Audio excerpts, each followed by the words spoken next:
Hello everyone, welcome back to my channel, and in today's video we'll start with our next topic, which is the destruction of democracy. In the previous video we read about Hitler's rise to power, basically how Hitler gained power in Germany, and today we'll start with the destruction of democracy.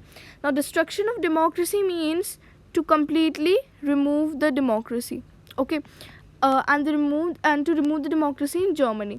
So who did this? Basically Hitler, when he rose to power, the first thing he did is to completely remove the democracy that was set up by the Weimar Republic. Now let us see how he did that. Just a minute. Yeah. So we'll start with an introduction. Okay. Basically, in this introduction, we'll see how actually Hitler started off with his destruction in democracy. So on 30th of January 1933, President Hindenburg offered the chancellorship to which is the highest position in the cabinet of ministers, to Hitler. So this is a very important point to remember. On 30th of January 1933, just a minute.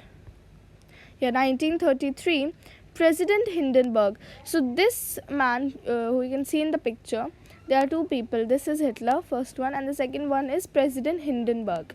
So President Hindenburg offered the chancellorship to Hitler. So what was chancellorship? Chancellorship was actually the highest position in the cabinet of ministers.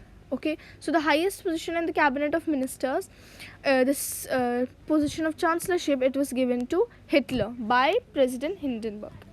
Now, as soon as Hitler acquired power, he started out to dismantle the structures of democratic rule. That is, to destroy the structures of the democratic rule. How? Now, basically, the first step was not did by himself, but this was a step which actually added on or complemented Hitler's destruction. So he started off when a mysterious fire broke out in the German parliament building in February. So why it is called a mysterious fire was because no one could actually figure out how this fire occurred or who did this. So this mysterious fire broke out in the German parliament building which was set up by the Weimar Republic. So after acquiring power, Hitler's main motive was to destroy the Weimar Republic. So this mysterious fire actually facilitated or added to his moves. Now we'll see how actually Hitler, step by step, he did planning to destroy the democracy. So Hitler's steps to the destruction of democracy. Let's see that. First, so all these 6 points that I'll be telling you in this video, you have to note them down because these are very important points to remember. First is the fire decree of 28th February 1933. So the fire decree of 28th February 1933, it suspended all the civic rights like freedom of speech, press, assembly that had been guaranteed by the Weimar Constitution. So basically this fire decree, it was announced on 28th of February 1933 by a Nazi party, and what the main aim of this decree was to suspend or remove all the civic rights like the freedom of speech, freedom of press, and freedom of assembly. And these all things, the freedom of speech, assembly, and press, all of these rights were given to the people by the Weimar Constitution, because the Weimar Constitution or Weimar Republic was a democratic party.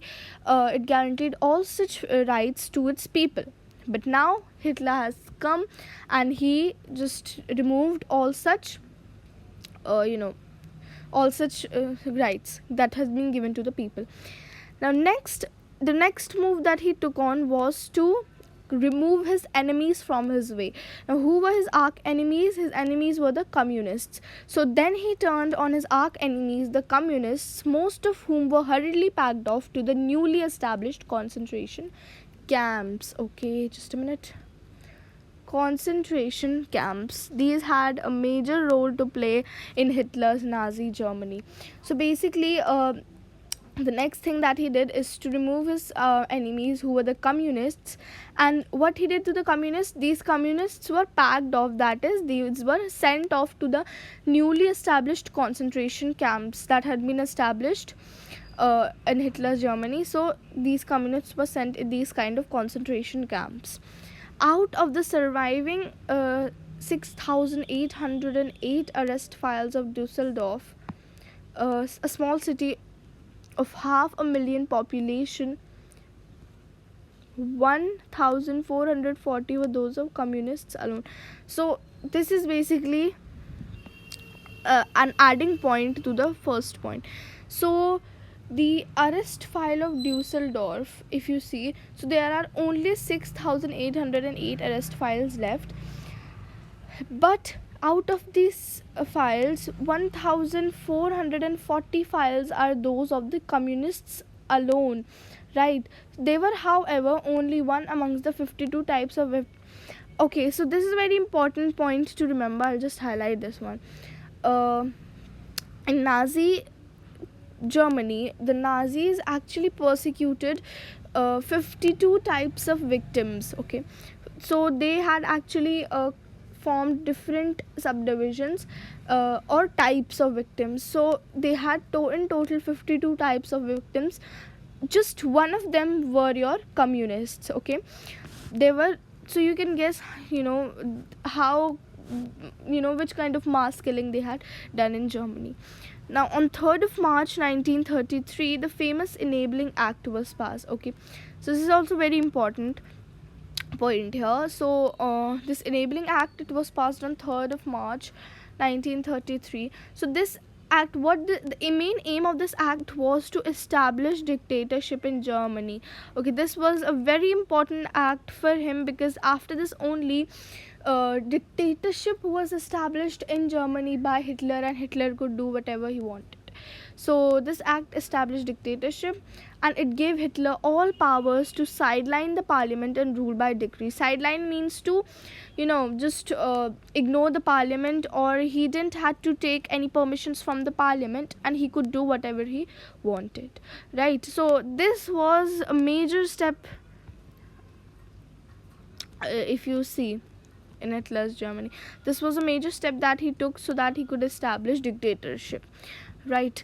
Next, it gave Hitler all powers to sideline the parliament. Okay, this got repeated, just cancel out this line, right?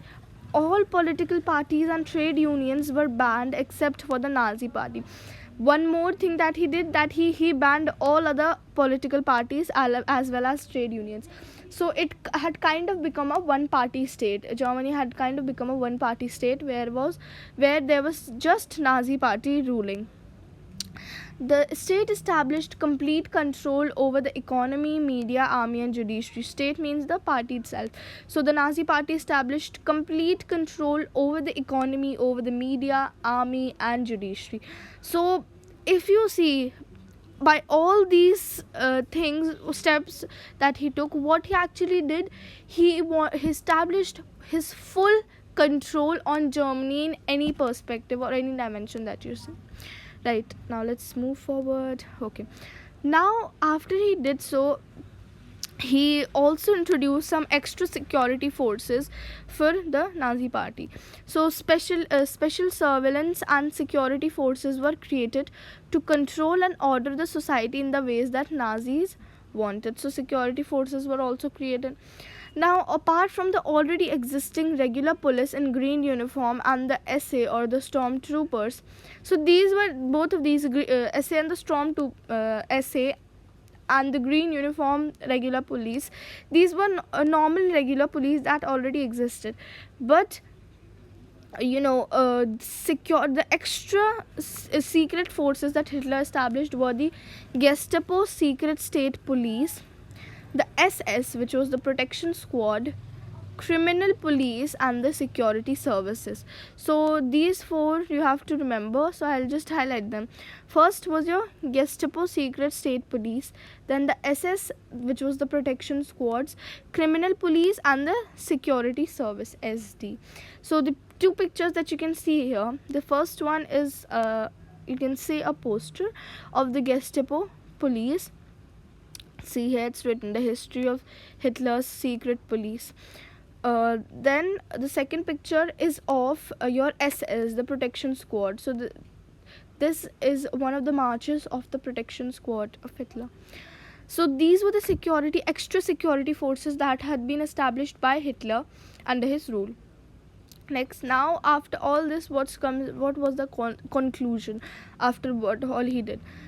It was the extra constitutional powers of those newly organized forces that gave Nazi state its reputation as the most dreaded criminal state. So all these extra security forces that had been established by Hitler gave Nazi as the reputation they have today as the most dreaded criminal state. People could now be detained in the Gestapo torture chambers. So along with concentration camps, torture chambers were established, and this picture is from one of the torture chambers only, where you can see the people are being shot, right? So people could now be kept in Gestapo torture chambers, rounded up and sent to concentration camps. And for all this, they didn't need anyone's permission also. Then they were deported at will or arrested without any legal procedures. So illegally they kept on arresting different people. The police forces acquired powers to rule with impunity. So this is all the conclusion, that after all what was happening, people were being sent to torture chambers or concentration camps. They were being deported or arrested without any legal procedures, that is illegally.